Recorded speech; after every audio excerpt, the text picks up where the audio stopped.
This is coming from three Gospels, Matthew, Mark, Luke. It comes out of Matthew 8, 28 to 34, Matthew 9, verse 1, then Mark 5, 1 to 21, and Luke 8, 26 to 40. As we left off in the lesson last week, Jesus and his disciples had left the other side of the Sea of Galilee. Jesus had said, let's go to the other side in the evening. And as they were journeying across the Sea of Galilee, or the lake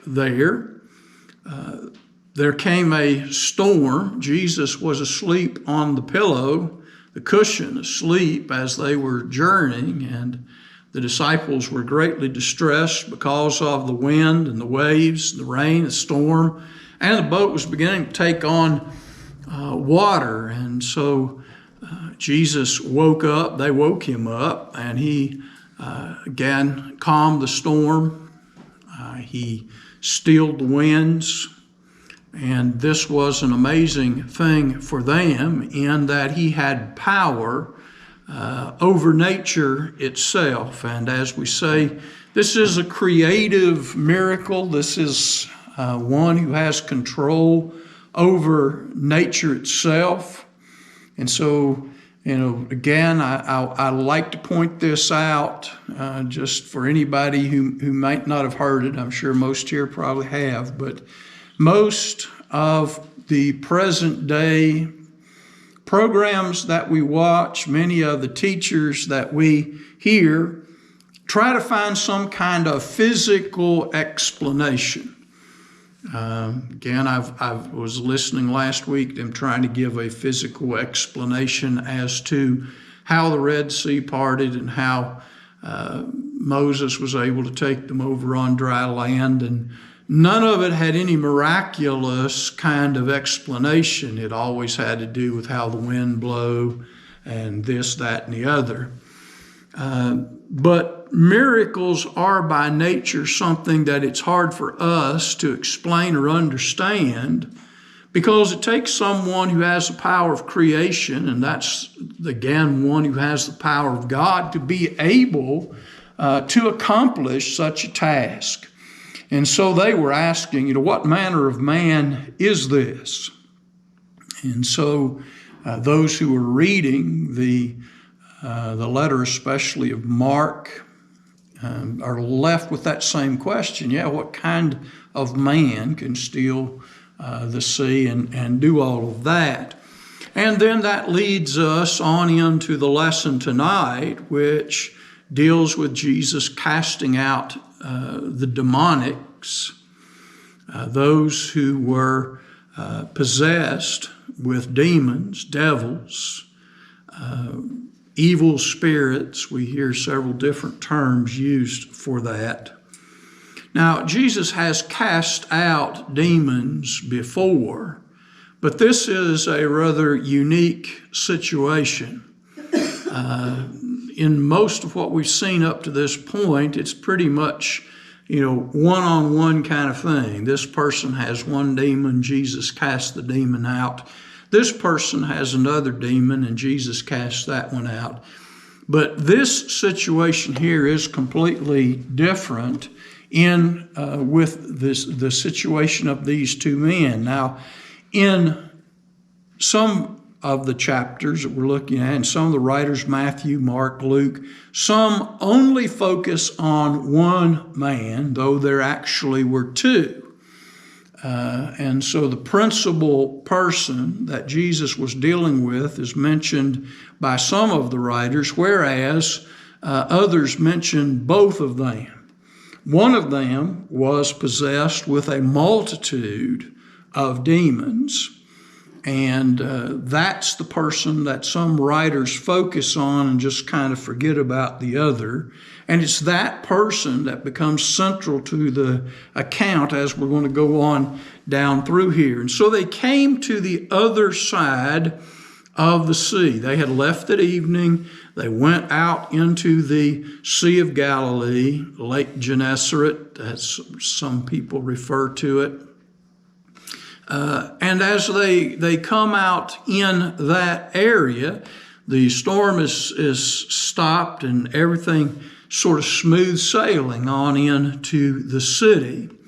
And we're told that they came unto the country of, the Gadarenes, some are Gerasenes. It's pronounced, it has a different spelling depending on which writer you're dealing with. And again, what name, which language they're using and how it was translated. But again, the ship, the boat that they were on, arrives at the other side. And it's interesting, it says, and when he was come into the country of the Gadarenes, and when he was come forth out of the boat upon the land, straightway there met him out of the tombs a certain man out of the city with an unclean spirit, and Luke says who had demons, who had his dwelling in the tombs, and no man could any more bind him, no, not with a chain, because that he had been often bound with fetters and chains, and the chains had been rent asunder by him, and the fetters broken in pieces, and no man had strength to tame him. And always, night and day, in the tombs and in the mountains, he was crying out and cutting himself with stones. And for a long time, he had not worn no clothes. Now, it's interesting that this is the man who first comes to meet Jesus. And of course, where he was located perhaps was closer to the caves and places where he dwelt. The tombs and caves may have been closer to the seashore, into the mountains, and the city some a little bit further away. And of course, being possessed by demons, the demons would be aware of Jesus' presence because they operate in a different dimension, not just in this world, but in a separate dimension where the angels and all are. So they should have been aware that Jesus was coming. He was approaching them.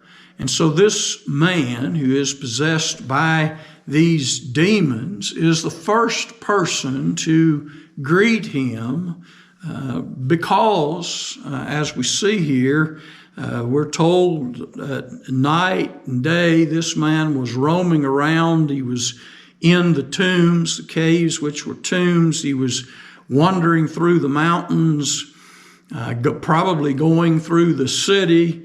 And, I don't know what it would have been like, but to be living in a city, in a place where this guy was wandering the streets all hours of the night, screaming and yelling, not possible to get rest because you don't, at least from my perspective, you wouldn't know whether he was going to kick in the door, come through the window, set the town on fire. You just never knew. This guy was literally untamable.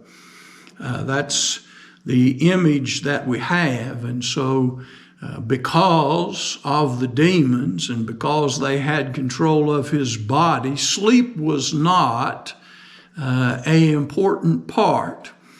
He was being energized, if you want to call it that, from the evil spirits, the demons that had taken possession of him.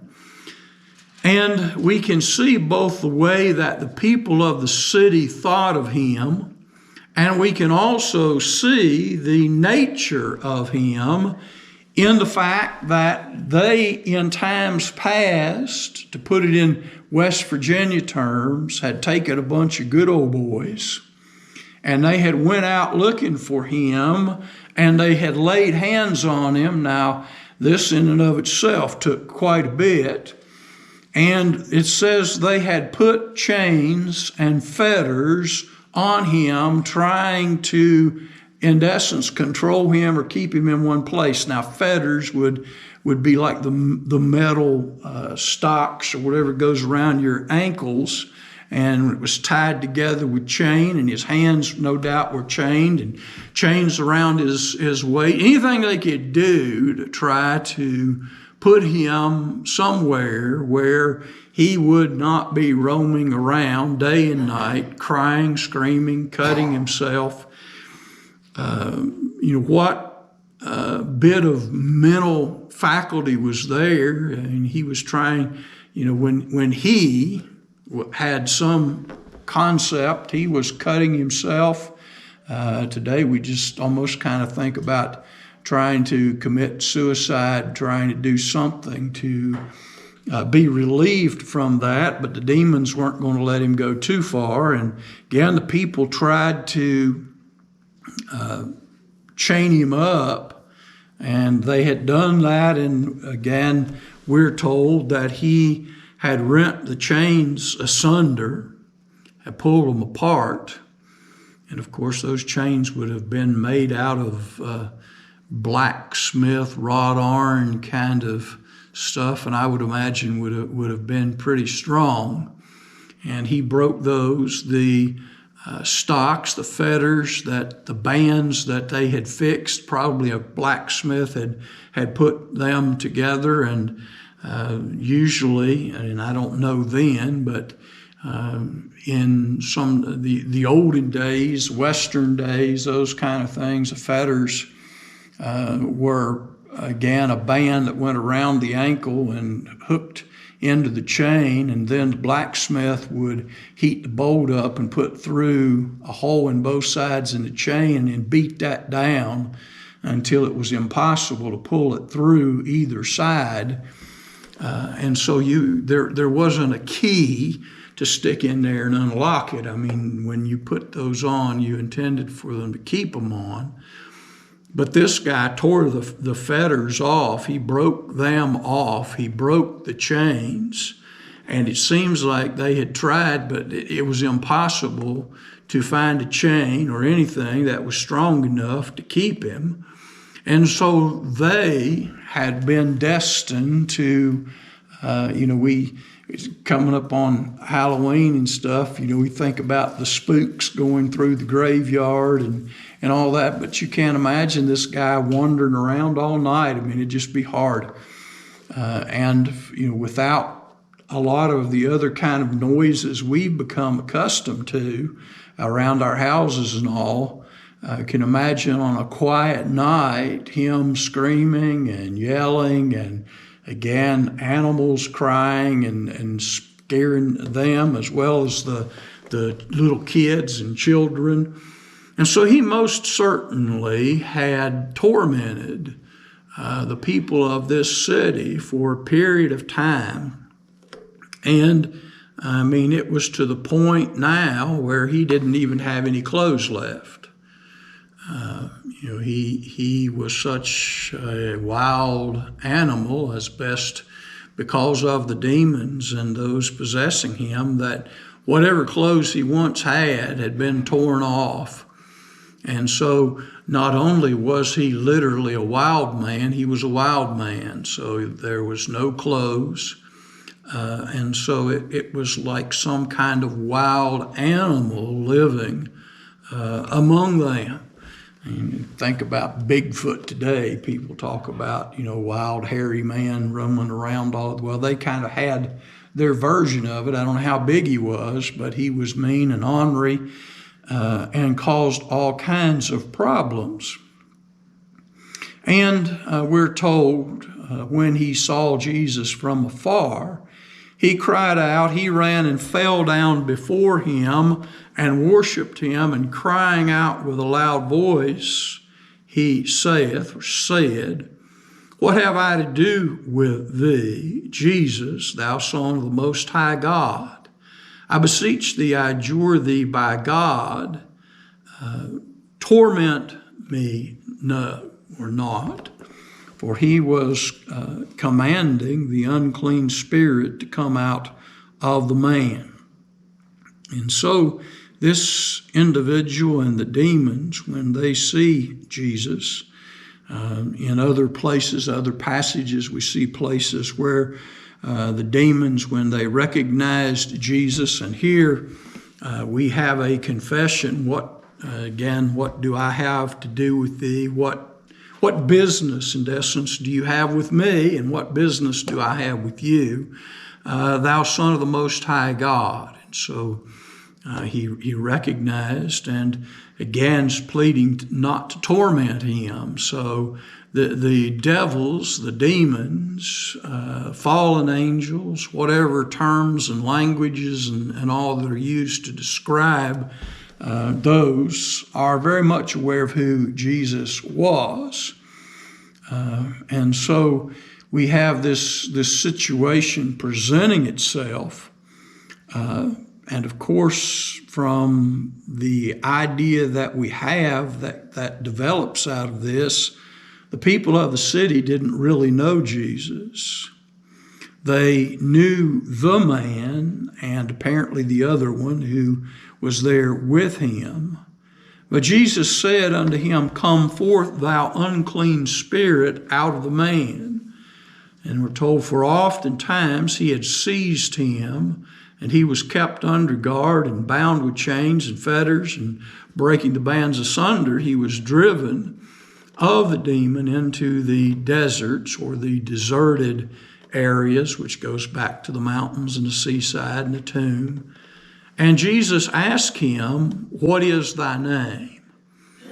Now, as much as the demon or demons recognized who Jesus was, Jesus didn't need to know their name. And it would seem that he asked this question not for his own benefit, but he speaks to this demon or these demons that had entered into him, and he interacts verbally with them so that those who are traveling with him, his disciples, would benefit from this.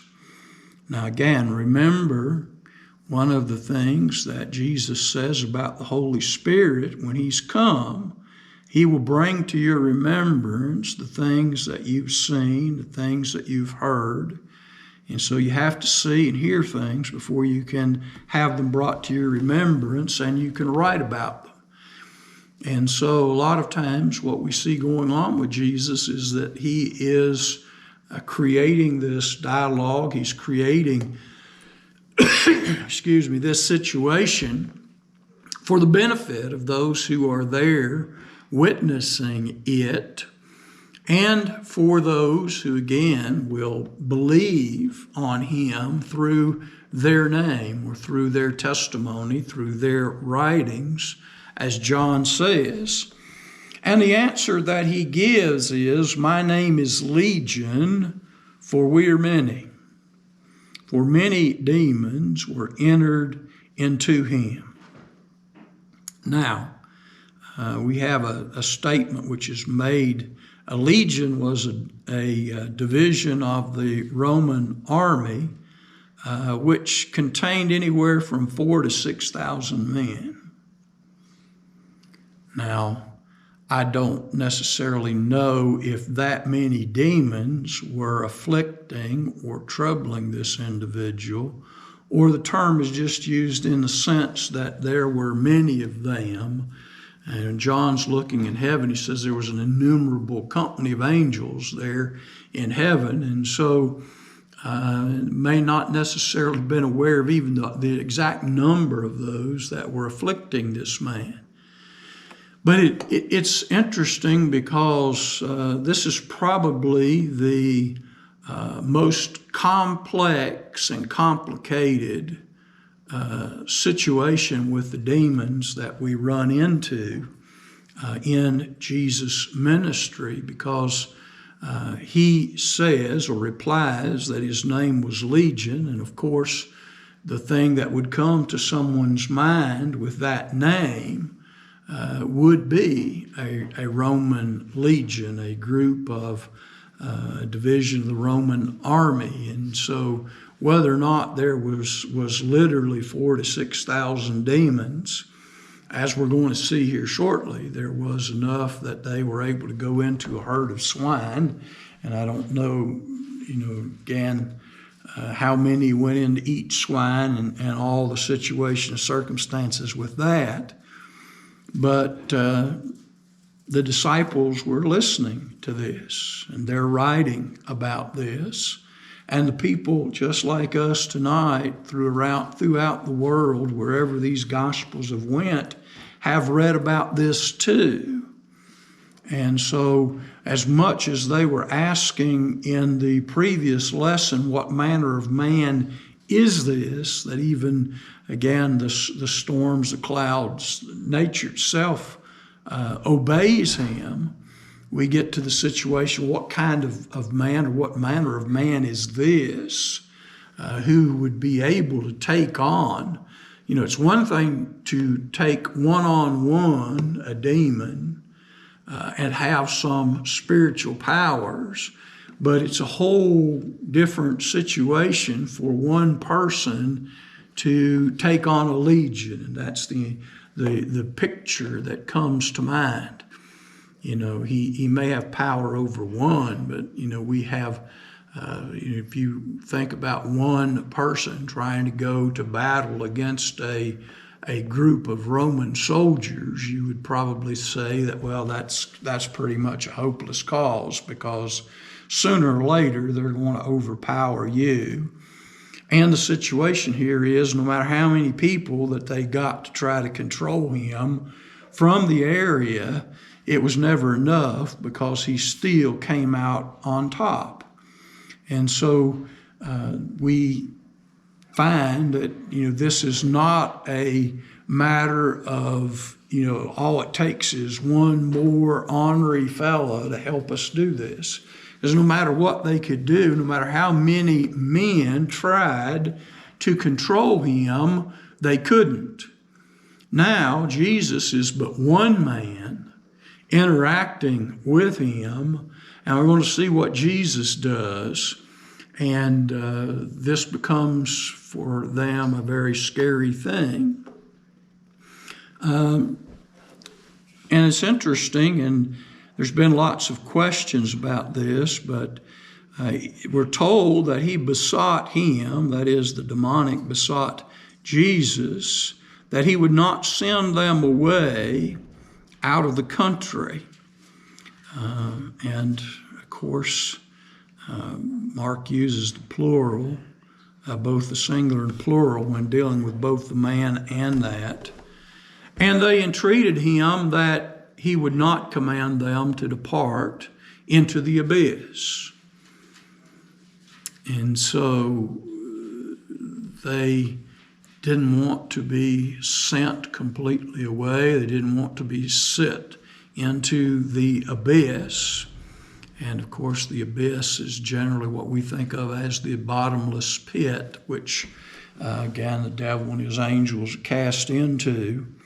In the book of Revelation, chapter 20, we'll see where Satan was bound with chains, and we'll talk about that later. I'm not going into that now.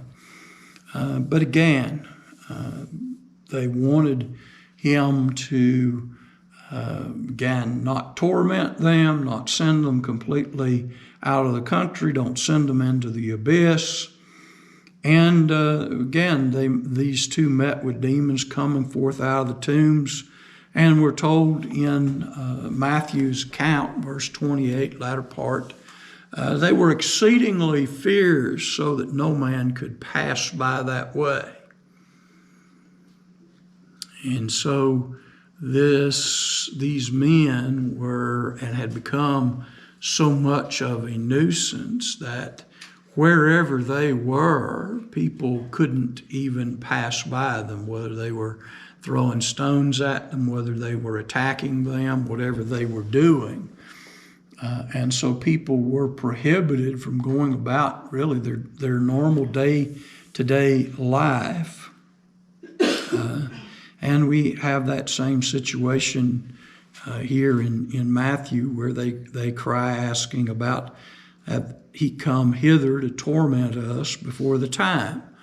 Now they know that there is a day of judgment coming, and they know that God will cast them along with the devil into eternal torment, and that time is reserved. And so it's almost, they're asking a question, but it's almost like, hey, we got a deal. You're not supposed to mess with us until judgment. There's a day coming and we're going to be judged. But as of right now, the devil in Job was appearing before God, and God asked him why, he was appearing before him. And he basically said, for allowing him to run to and fro on the earth, there was a certain freedom that they were experiencing. And so there is a time, but that time wasn't there yet. And so does anybody have any questions or comments down through there? I know we've read this and studied it a lot over the years, but now we're told there was there, far off from them on the mountainside, a great herd of many swine feeding. Now, generally speaking, swine were unclean animals, and the Jews would not necessarily be raising them. However, in this particular area where this city is, it's also surrounded by various Greek and Roman settlements. And so many years ago, the Greeks settled into this particular area of Galilee, and then the Romans settled into there. And so there was an intermix of Greeks, Romans, Jews. And so it need not necessarily, some people said, well, this isn't right, because if this is Jewish people that Jesus is going to, they wouldn't have had a herd of swine. Well, it doesn't have to be Jews that had the herd of swine. It could very well have been some of the others living in that area, and we're told it was a ways off. And so they weren't being raised. The idea that at least I get from this is that they weren't being raised there in the city. It wasn't necessarily the Jewish people of that city that was raising the swine, but they were off in a distance. And of course, the Jews would have wanted it that way because they are unclean. And so we have unclean spirits, and they were told that the demons besought him, and he would give them leave to enter into them, saying, if thou cast us out, send us away into the herd of swine, that we may enter into them. And he gave them leave. In essence, he cast them out, or told them to depart.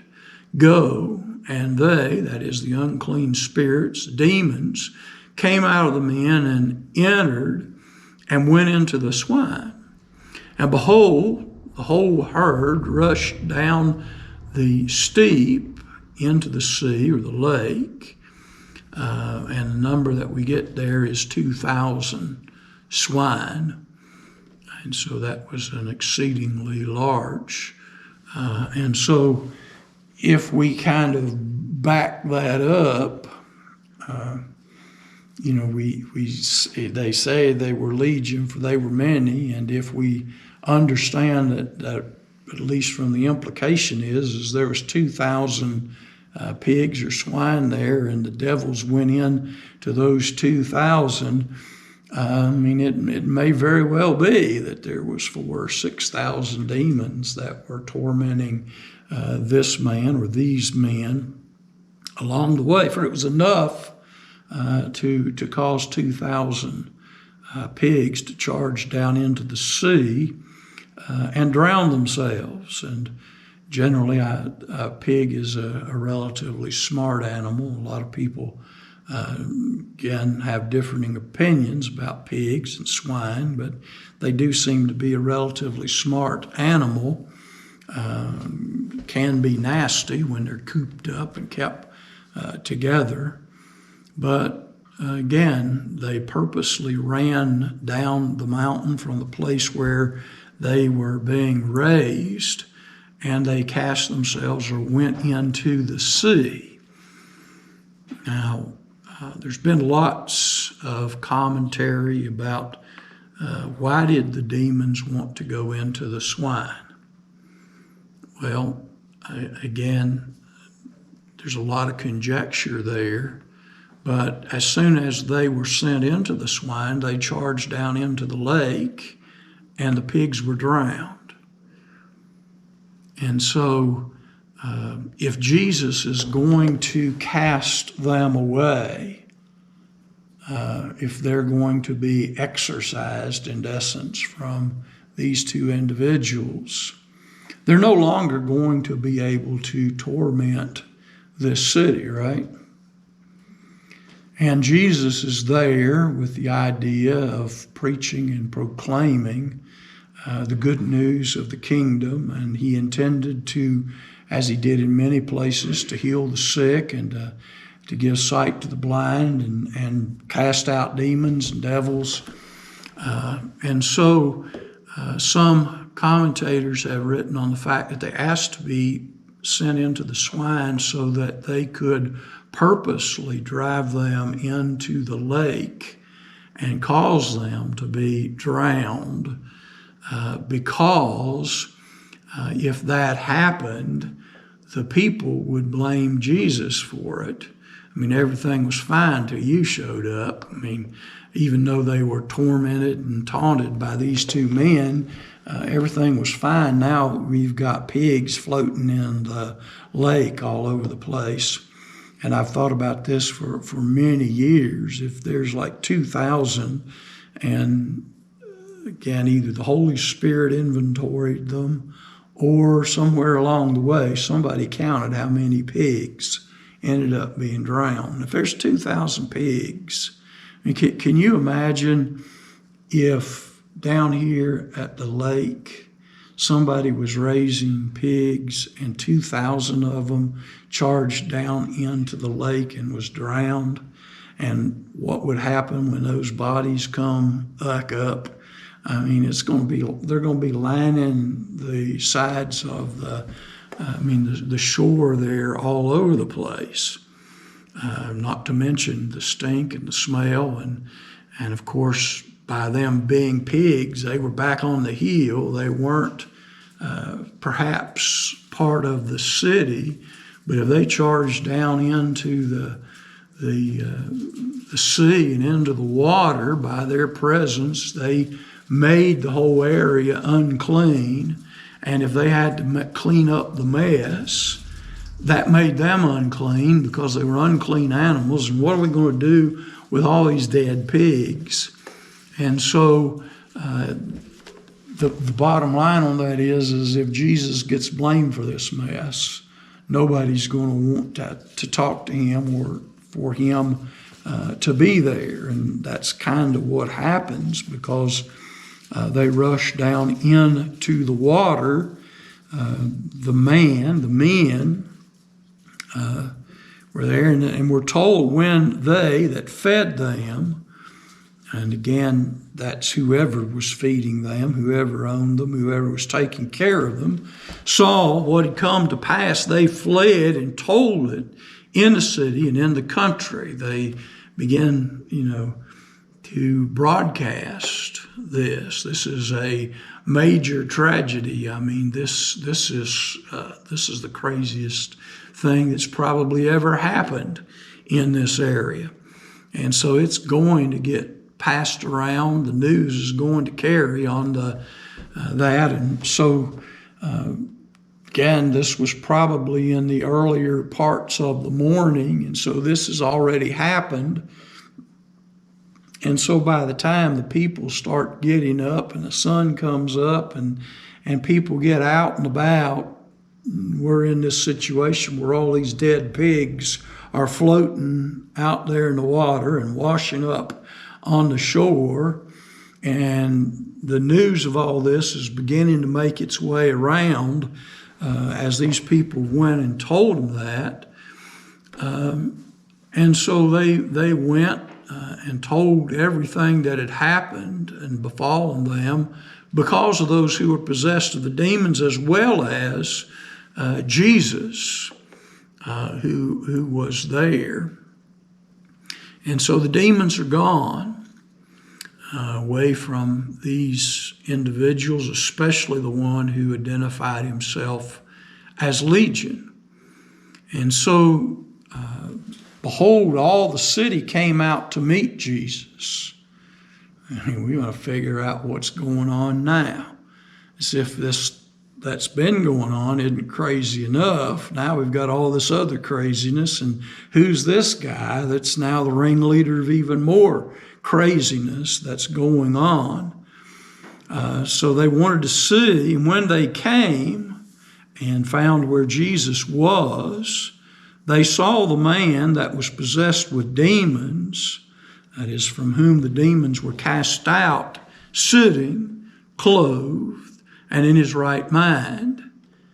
And again, even him that had the legion at the feet of Jesus, and they were afraid.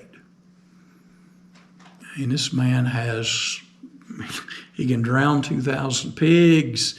You know, we can't get a bunch of good old boys to chain this guy up, and he don't wear clothes. We can't do anything with him. And so when they go to meet Jesus, not only do they see the guy who supposedly caused all the pigs to charge into the lake, but now they see the guy that nobody is able to handle or manage, and he's there beside Jesus. And somewhere along the way, Jesus has managed to get him some clothes and given him clothes. And now he's clothed and in his right mind. You know, he's not acting crazy, and, you know, he's making sense and talking and all of that. And so they were afraid. And when they saw it, and he declared unto them how it befell him that was possessed with the demons, and told them how that he was possessed with demons was made whole.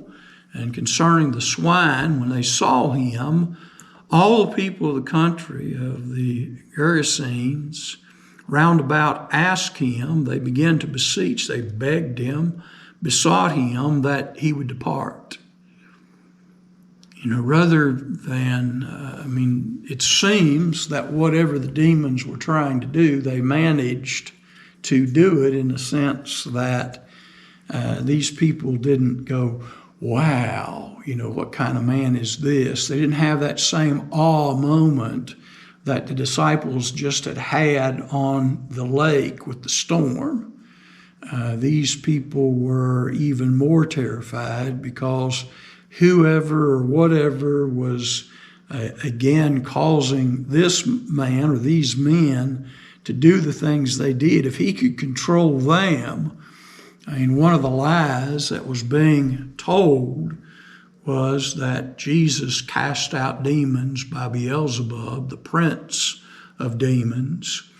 And so it's quite possible that some of the stories that had passed around that the Jewish leaders had been telling about Jesus, again, thought that if he has control of the demons, then he is or does have the power of Beelzebub. And so they began to beg with him, you know, please don't come into our city. Please get back in your boat and go somewhere else. We don't care where you go, just as long as it's not here. And so they were literally begging Jesus to leave, to depart in essence from their borders, from their territory. You know, go trouble someone else. We're not interested. And so Jesus honors that request, And he goes, and we're told that he entered back in the boat. And as he was entering into the boat, he that had been possessed with the demons, he begged Jesus that he might be able to go with him. Let me be with you. And, I can understand, all the things that he had done over the years, all the torment, everything that he had caused in that area. I wouldn't want to go back and try to make a livelihood there in that town. I can't live here. These people are not going to leave me alone.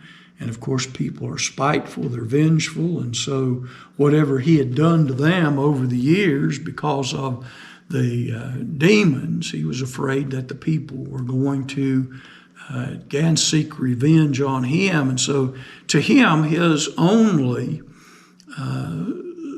recourse is to get in the boat with Jesus. And he more than willingly wants to beg and go with him. But Jesus didn't allow it. He suffered him not, but said unto him, Go, return to thy house and to thy friends, and tell them and declare how great things God, the Lord, hath done for thee. And we're told that he had mercy on him. He had compassion. He's not trying to punish him. The writer wants to make it clear, Mark wants to make it clear that this was not a lack of compassion on Jesus' part.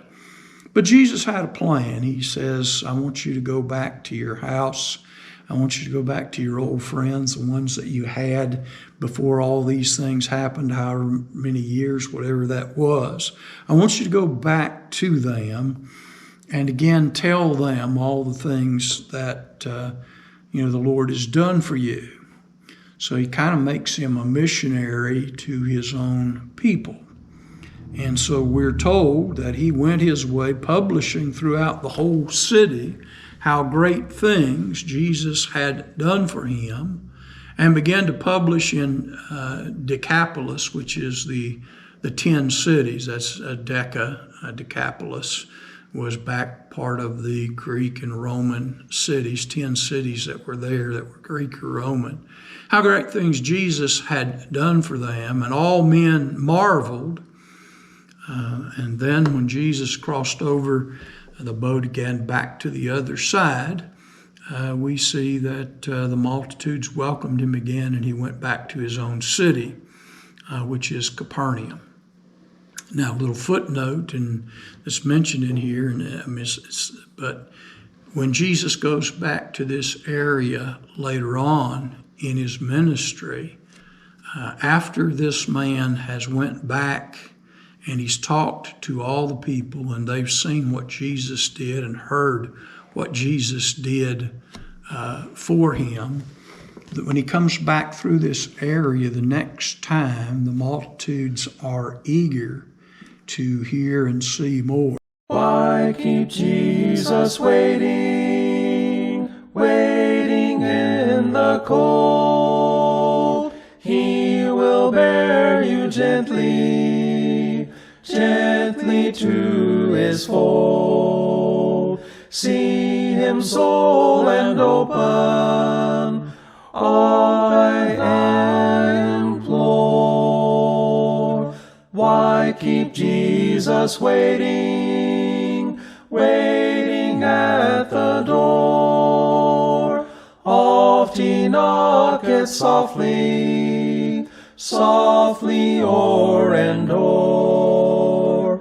Hear him soul and open, I implore. Why keep Jesus waiting, pleading at the door? He would be your Savior ever, evermore.